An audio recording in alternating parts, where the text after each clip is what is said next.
అన్న నమస్తే అన్న. అన్న ఛాంపియన్స్ ట్రోఫీ మొదలవబోతుంది. ఈసారి ఎలా ఉండబోతుంది అనుకున్నారు సమరం?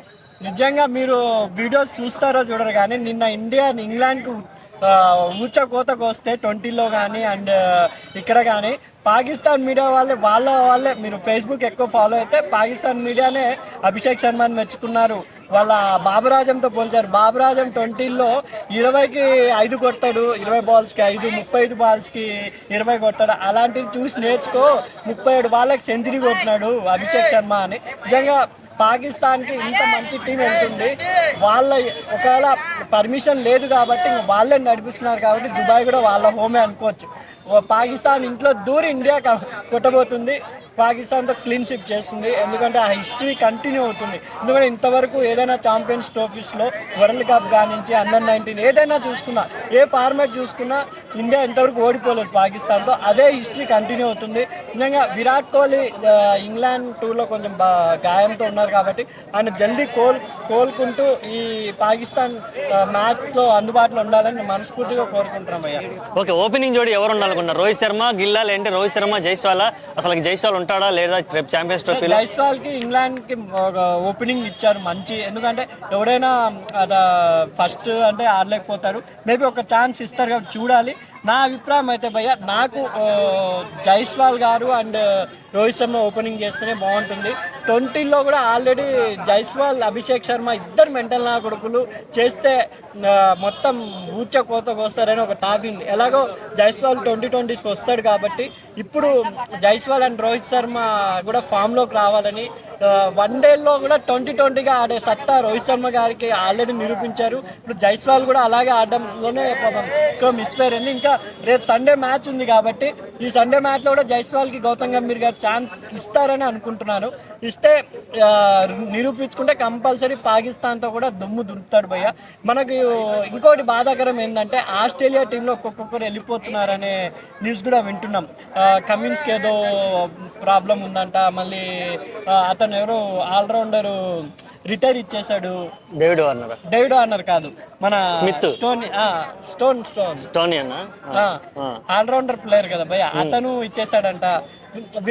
వీళ్ళంతా లేకపోయేసరికి ఒక మ్యాక్స్వెల్ వీళ్ళ ఒక భయంకరమైన టీము 1 by 1 ఇలా ఏం జరుగుతుందో చూడాలి. ఎందుకంటే అందరూ ఛాంపియన్స్ ట్రోఫీలో ఇండియా, ఆస్ట్రేలియాని స్ట్రాంగ్ టీం అనుకుంటున్నారు.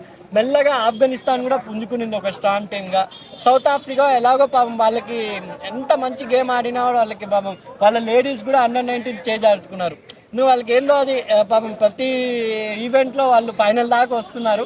చూడాలి. నా అభిప్రాయం అయితే నాకు ఇష్టమైన టీమ్స్ చెప్తున్నా, ఇండియా, న్యూజిలాండ్, సౌత్ ఆఫ్రికా ఈ ముగ్గురు సెమీఫైనల్లో ఉండాలని మనస్ఫూర్తిగా కోరుకుంటున్నాను. ఓకే, ఇప్పుడు రాబోయే ఛాంపియన్స్ ట్రోఫీలో కీపర్గా ఎవరుంటే బాగుంటుంటారు? కేఎల్ రాహుల్ లేదంటే పంత్ ఉంటేనే బెస్ట్. కేఎల్ రాహుల్కి అందరూ ఎక్కువ మొగ్గు చూపిస్తున్నారు కానీ రిషబ్ పంత్ దూకుడైన ఆట కాబట్టి రిషబ్ పంత్ ఉండాలని నా అభిప్రాయం. కేఎల్ రాహుల్ నిన్న చూశారు, పాపం 0కి అవుట్ అయిపోయారు. కీపింగ్ కూడా కొంచెం విమర్శలు వస్తున్నాయి. రిషబ్ పంత్కి ఒక ఛాన్స్ ఇస్తే, ఎందుకంటే పాకిస్తాన్ మీద చాలా రికార్డు ఉంది రిషబ్ పంత్కి. అంటే దూకుడైన ఆటగా ధోని తర్వాత ఆ మిడిల్ ఆర్డర్లో అంత దూకుడైన ఆట ఆడగల శక్తి అతనికి ఉంది కాబట్టి, ఎలాగో నితీష్ రెడ్డి కూడా సెలెక్ట్ చేశారు కాబట్టి ఇలాంటి దూకుడు ఆట వాళ్ళు ఉంటే ఇంకా బాగుంటుందని నా అభిప్రాయం. అండ్ నెక్స్ట్ చూడబోతే అక్షర్ పటేల్ వర్సెస్ మన రవీంద్ర జడేజా. ఓకే, నెక్స్ట్ చూడబోతే రవీంద్ర జడేజా వర్సెస్ అక్షర్ పటేల్. ఇద్దరు ఎవరో ఒకరికే ఛాన్స్ దక్కే అవకాశం ఉందంటున్నారు. ఇద్దరు ఎవరు వస్తే బాగుంటుంది? అంటే అక్షర్ పటేల్కి ఆల్రెడీ రవీంద్ర జడేజా ప్లేస్ దొరికిందండి. ఎందుకంటే 2020లో వైస్ కెప్టెన్ ఇచ్చారు ఆయన.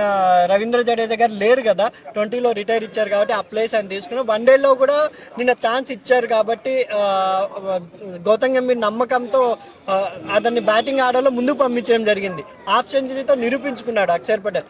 చూడాలి వికెట్లు ఎవరు ఎక్కువ సీనియర్ ఆలోచించుకుంటే జడేజా ఒప్పుకే వెళ్తుంది.